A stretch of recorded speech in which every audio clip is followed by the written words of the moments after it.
नमस्कार, स्वागत है आपका आज की खबर में। आपके साथ मैं हूं चित्रा सिंह और अब आप जुड़ सकते हैं मेरे सोशल मीडिया प्लेटफॉर्म से भी।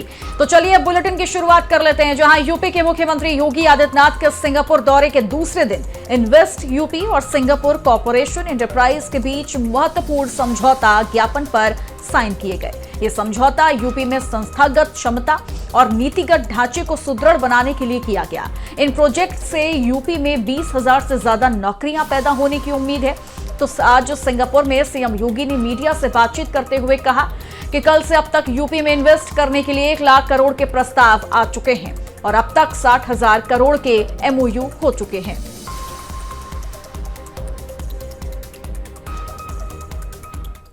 हमें प्रस्ताव प्राप्त हुए हैं, इनमें लगभग 1 लाख करोड़ रुपए के प्रस्ताव उत्तर प्रदेश में इन्वेस्टमेंट के अभी प्राप्त हुए हैं, जिनमें 60,000 करोड़ के एमओयू हमारी जो टीम है इन्वेस्ट यूपी के साथ में अब तक यहां पे संपन्न हो चुके हैं।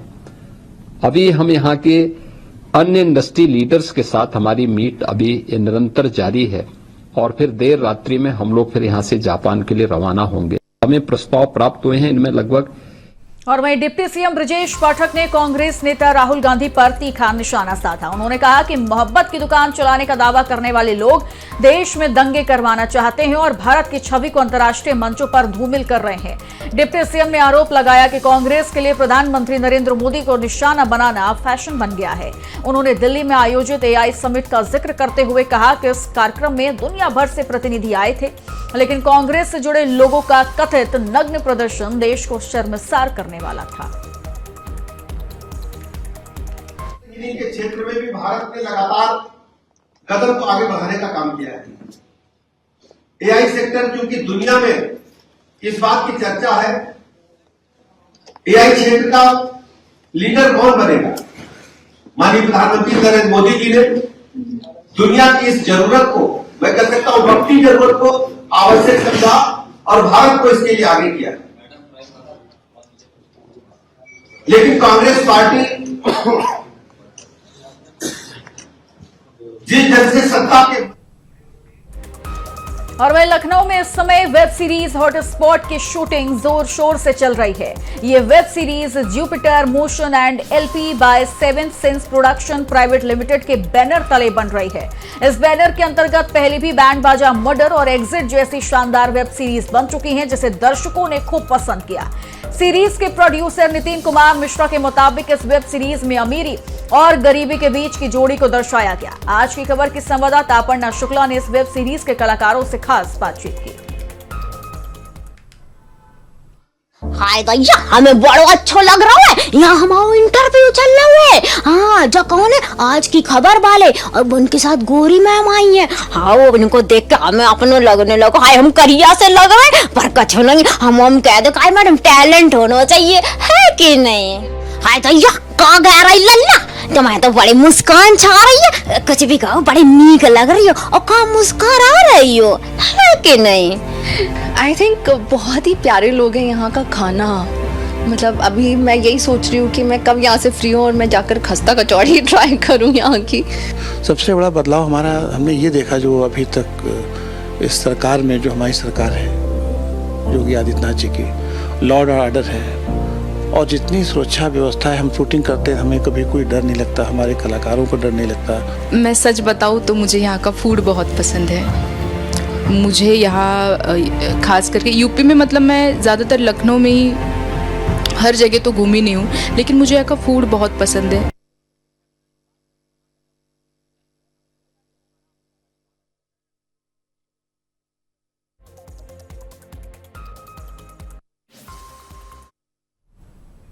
और वहीं गोरखपुर में एक बहुभोज कार्यक्रम के दौरान मशहूर भोजपुरी सिंगर निशा उपाध्याय के साथ अभद्रता का मामला सामने आया। मंच संचालन कर रहे एंकर गोलू राजा उर्फ मुकेश राय की एक अभद्र टिप्पणी से नाराज होकर सिंगर ने स्टेज पर ही अपनी सैंडल निकाली और उसे सबक सिखाने की चेतावनी दे डाली। इस पूरी घटना का वीडियो अब सोशल मीडिया पर बहुत ज्यादा वायरल हो रहा है। तो ये बड़ी जानकारी और बड़ी तस्वीर आपको हम गोरखपुर से दिखाएंगे, जहां पर एक कार्यक्रम के दौरान मशहूर भोजपुरी सिंगर निशा उपाध्याय के साथ अभद्रता की गई और ये मामला जैसे ही सामने आया हर कोई हैरान रह गया। क्योंकि मंच संचालन कर रहे एंकर गोलू राजा उर्फ मुकेश राय ने एक अभद्र टिप्पणी की सभी के सामने, जिससे भोजपुरी सिंगर निशा उपाध्याय नाराज हो जाती हैं और स्टेज पर ही अपने सैंडल निकाल लेती हैं और उसे सबक सिखाने की चेतावनी भी दे डालती हैं। हालांकि अब इस पूरी घटना का वीडियो बहुत ज्यादा वायरल हो रहा है। जो तस्वीरें आपको हम दिखा रहे हैं ये कार्यक्रम के दौरान की हैं। मिल सर ने बोला है कि बिल्कुल कार्रवाई होगी और कार्रवाई हो भी रही है और हमने आवेदन दे दिया है और FIR के लिए लिख दिया सारा चीजें। सर, थाने का वीडियो बहुत तेजी से वायरल हो रहा है। आपके द्वारा बताया गया कि पूरा वीडियो भी नहीं उपलब्ध कराया गया और भी गंदे तरीके से बातचीत की गई, गलत है। जो अभी वीडियो वायरल हो रहे हैं वो अधूरे वीडियो है। अभी बहुत सारे ऐसी चीजें हैं जो अभी पब्लिक को जाननी चाहिए, कुछ ही चीज पब्लिक जाननी है। बहुत सारी चीजें मेरे पास है, खास करके उस वीडियोस को लेकर के बहुत सारी मुझे प्रॉब्लम्स हो रही है। रोज कार्यक्रम है हमारा लगातार, उसको लेकर के इतनी ज्यादा वायरल हो रही है कि मैं बहुत ज्यादा प्रॉब्लम में हूँ और प्रेशराइज हो गई हूँ मैं बहुत ज्यादा।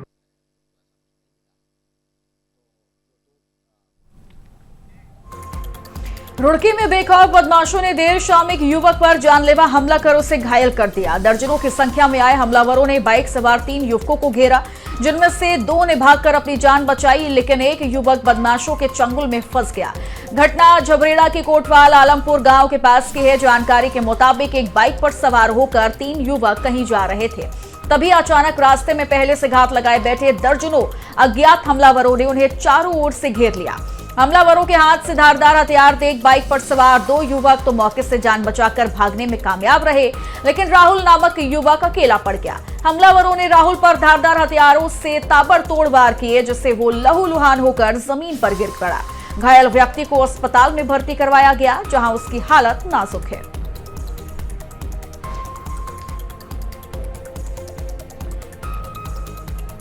और वहीं चंपावत जिले में एक दर्दनाक सड़क हादसे में 24 साल के युवक की मौत हो गई। पाताल गांव क्षेत्र में एक वाहन करीब 100 मीटर गहरी खाई में गिर गया। जानकारी मिलते ही स्टेट डिजास्टर रिस्पांस फोर्स की चंपावत और टनकपुर पोस्ट से टीमें मौके पर पहुंची और संयुक्त रेस्क्यू अभियान चलाया गया। कड़ी मुशक्कत के बाद युवक को खाई से बाहर निकाला गया, लेकिन चिकित्सीय परीक्षण में उसे मृत घोषित कर दिया गया। मृतक की पहचान हिमेश सिंह कुंवर निवासी नीद जनपद चंपावत के रूप में हुई है। शव को आगे की कार्रवाई के लिए पुलिस को सौंप दिया गया।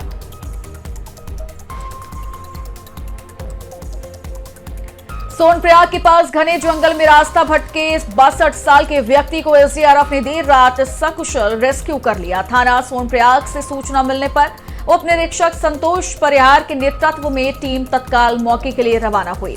रात के अंधकार और दुर्गम जंगल मार्ग के बावजूद टीम ने करीब 2 किलोमीटर अंदर सर्च अभियान चलाकर व्यक्ति को सुरक्षित बाहर निकाला।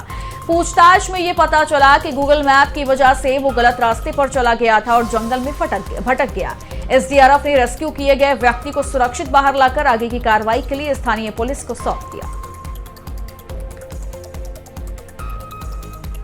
त्योहारों और शादी सीजन के बीच खाद्य सुरक्षा विभाग और पुलिस प्रशासन की संयुक्त टीम में सराय क्षेत्र में पनीर के एक बड़े स्टोर पर तड़के छापेमारी से हड़कंप मच गया।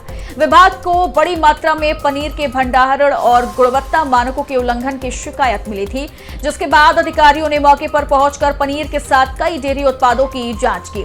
पैकेजिंग, एक्सपायरी डेट, भंडारण व्यवस्था और स्वच्छता की बारीकी से पड़ताल करते हुए टीम ने संदिग्ध पाए गए पनीर के सैंपल लेकर प्रयोगशाला भेज दिया। प्राथमिक जांच में कुछ अनियमितताएं सामने आने की बात कही जा रही हैं। फिलहाल अधिकारियों ने साफ सफाई, तापमान नियंत्रण और खाद्य सुरक्षा मानकों की जांच और चेतावनी दी है। इस समय से हमारे पास सूचनाएं आ रही थी कि इस क्षेत्र में जो है पनीर का स्टोरेज हो रहा है और वो हमारे पूरे शहर को जो है सप्लाई किया जाता है। तो इसी क्रम में आज हमने जो है संयुक्त टीम बना करके पुलिस के साथ जो है इस पर कार्रवाई की और 2 नमूने जांच हेतु लिए जा रहे हैं। हाँ, जयपुर विधानसभा में गैंगस्टरों के खिलाफ कार्रवाई को लेकर बुधवार को जमकर हंगामा हुआ। गृह राज्य मंत्री जवाहर सिंह बेड़म के जवाब के दौरान सत्ता पक्ष और विपक्ष के बीच तीखी बहस भी हुई।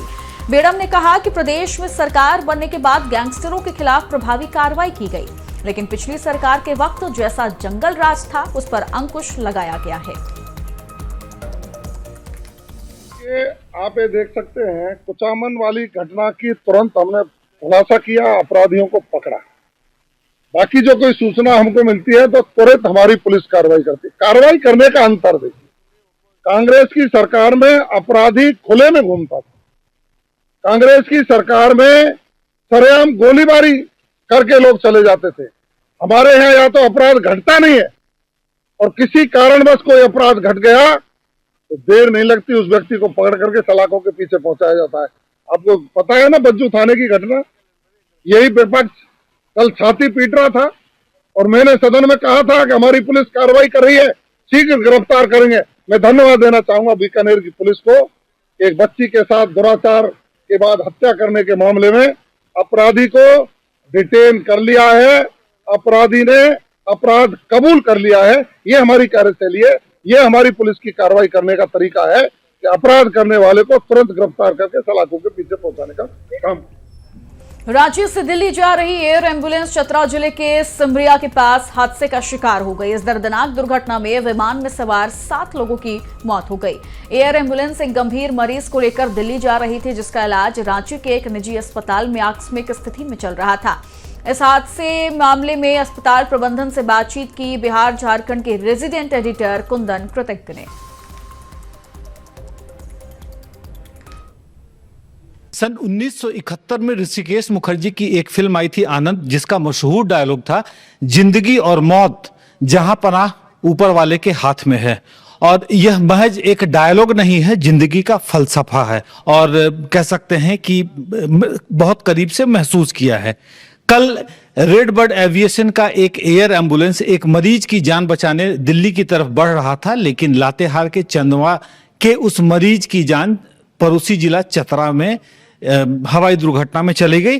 जिस अस्पताल से उस मरीज को दिल्ली भेजा जा रहा था, उस अस्पताल के संचालक और चेयरमैन डॉक्टर अनंत सिन्हा देवकमल अस्पताल एवं रिसर्च सेंटर के ये चेयरमैन हैं। इनसे जानते हैं। सर, मरीज के बारे में थोड़ा सा बताइए, कौन था मरीज, कब से आपके यहाँ भर्ती था?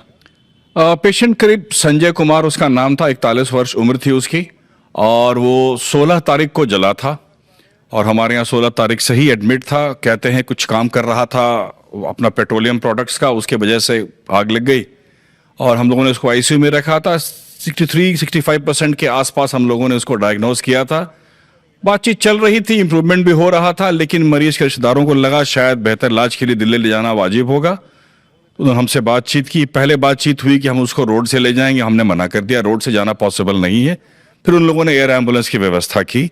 करीब 4-4:30 बजे के आसपास तो हमारे परिसर से निकले और फिर अनफॉर्चुनेटली मुझे रात में खबर मिली कि शायद एयर एम्बुलेंस का क्रैश हो गया है।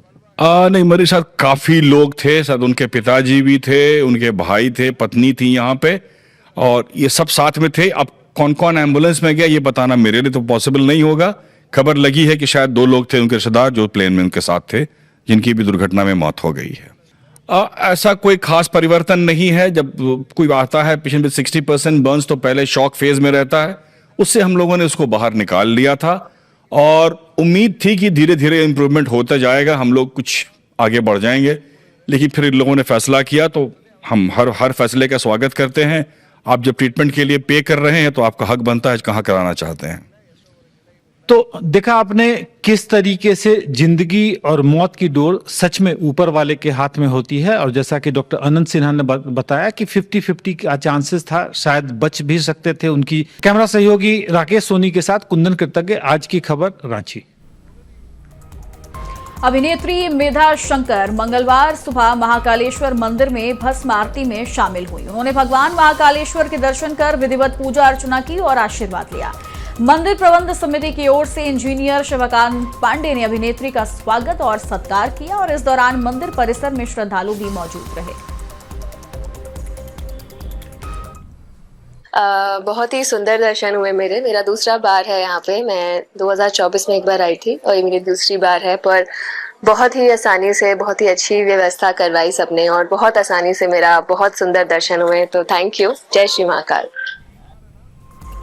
मध्य प्रदेश के जेल विभाग के महानिदेशक डॉक्टर वरुण कपूर ने अपना 6वां विश्व रिकॉर्ड हासिल किया। उन्होंने मध्य प्रदेश की 123 जेलों में 27,733 बंदियों के साथ एक अनोखा आयोजन कराया, जिसमें सभी बंदियों ने एक साथ गीता प्रवचन सुना। इस आयोजन में गीता मनीषी ज्ञानानंद जी महाराज का गीता प्रवचन हुआ, जिसे मध्य प्रदेश की 23 जेलों में एक साथ 27,733 बंदियों ने सुना। यह आयोजन 6 फरवरी 2026 को 2 घंटे तक चला। World book of records London के सीईओ संतोष शुक्ला ने डॉक्टर वरुण कपूर के इस आयोजन की प्रशंसा की और उन्हें बधाई भी दी।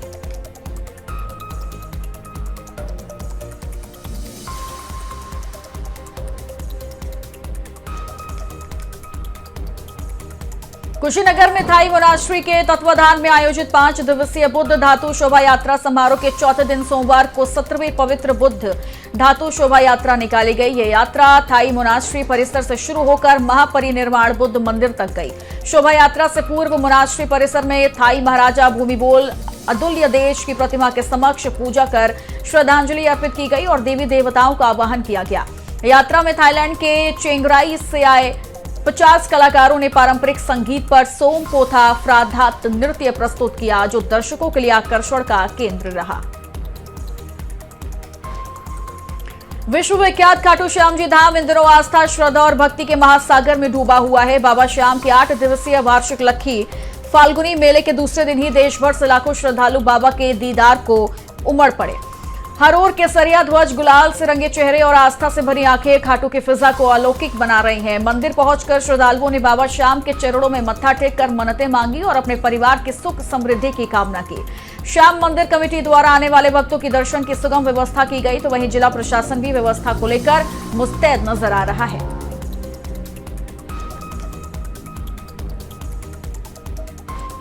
मुजफ्फरनगर में भरतिया कॉलोनी स्थित श्री गणपति धाम मंदिर में भगवान खाटू श्याम जी का 5 दिनों का फाल्गुन महोत्सव इस बार बड़े हर्षोल्लास के साथ मनाया जाएगा।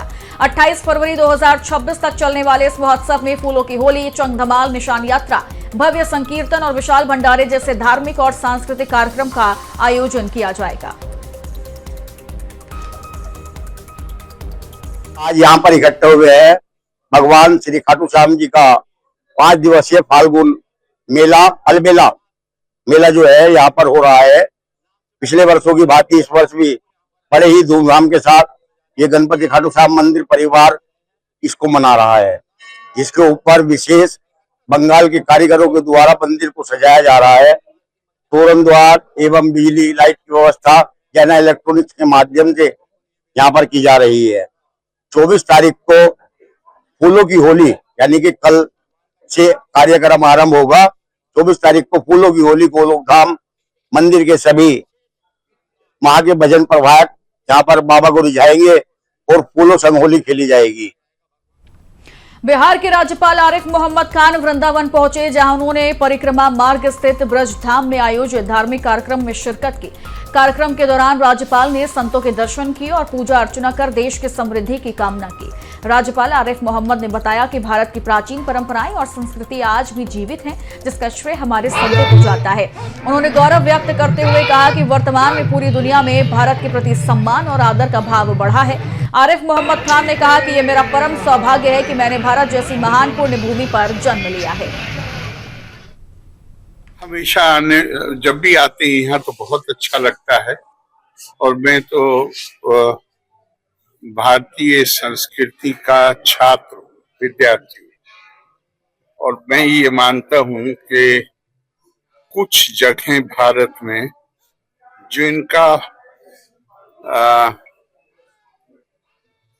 जिनका असल जिनसे बल्कि कहना चाहिए प्रभाव नहीं, जहां से वो आदर्श और मूल्य निकले, जिनसे भारतीय संस्कृति का निर्माण हुआ है, ब्रिज और मथुरा वो जगह है। यहाँ का हमेशा बहुत अच्छा लगता है। यहाँ की अपनी एक अनूठापन है इस जगह पे और यहाँ तो पूरे भारत के ही लोग, हर जगह से लोग, और सबके लिए ये तीर्थ है, हमारे लिए भी तीर्थ।